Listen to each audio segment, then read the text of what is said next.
Baik, selamat sore, salam hormat Pak Doli dan pimpinan sekalian. Saya Dr. Gamal, Dapil Jatim 5 dari fraksi Partai Keadilan Sejahtera.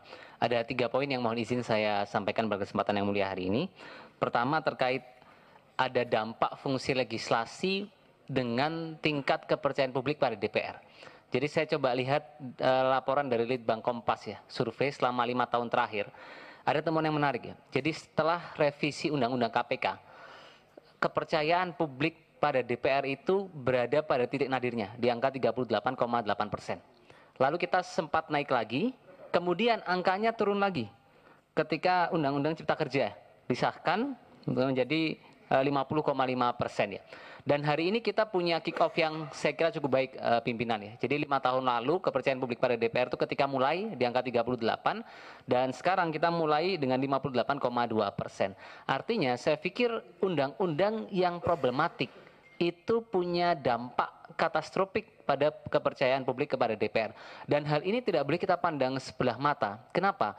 Karena kepercayaan publik yang rendah itu akan menggerus legitimasi kita sebagai Dewan Perwakilan dan tentu juga akan menimbulkan ya apatisme publik kepada DPR. Itu mungkin poin yang pertama.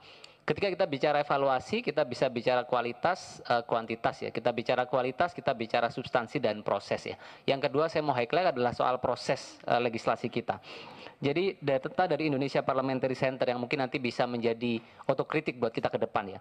Jadi hanya 2 dari 18 ya rancangan undang-undang yang diumumkan RUU dan naskah akademiknya di tahun 2023 dan hanya 1 dari 18 rancangan undang-undang tersebut yang diumumkan risalahnya. Bahkan ketika dilihat tracknya mulai naskah akademik itu hanya 23,7%, draft RUU yang bisa diakses publik ya 34,21%, lapsing 48%, catatan rapat 18%, risalah 4,42%. Saya pikir bicara poin yang pertama tadi kita bicara meaningful participation dan yang kedua ini soal transparansi. Artinya kalau kita mau meningkatkan trust publik ya dalam konteks kualitas pada proses legislasi kita, mungkin kita bisa melihat bagaimana semua proses kita hari ini ya termasuk mulai dari naskah akademik, lapsing, catatan rapat, risalah itu bisa diakses dengan mudah oleh publik tanpa kesulitan sehingga kita bisa memberikan ya sebuah penjelasan yang rasional terhadap semua keputusan-keputusan yang diambil. Lalu yang ketiga, saya pikir saya mengapresiasi banyak semangat rekan-rekan yang mungkin ingin mewujudkan rule of law bukan rule by law ya. Jadi kalau kita lihat misalkan ya rancangan undang-undang perlindungan pekerja rumah tangga itu mengantri sudah 19 tahun. Rancangan undang-undang masyarakat hukum adat sudah mengantri 14 tahun. Tapi misalkan kalau kita komparasi revisi UU IKN yang hanya butuh waktu 153 hari sejak diundangkan untuk dibahas kembali di DPR.